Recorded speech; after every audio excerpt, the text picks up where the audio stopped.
You ask Tiger to solve. This deals with linear equations with one unknown. The final result is x equals 6.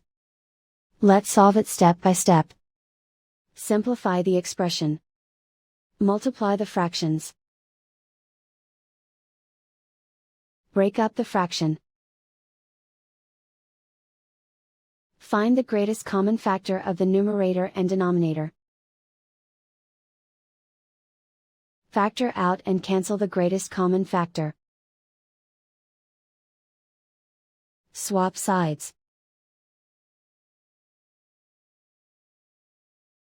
Group all constants on the right side of the equation. Subtract 4 from both sides.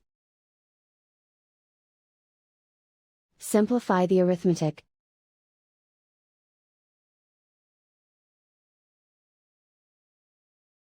Isolate the x. Multiply both sides by inverse fraction 2/3.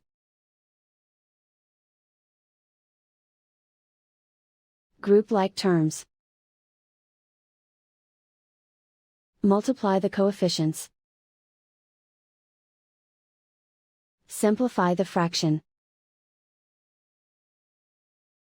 Multiply the fractions. Simplify the arithmetic. And so the final result is x equals 6.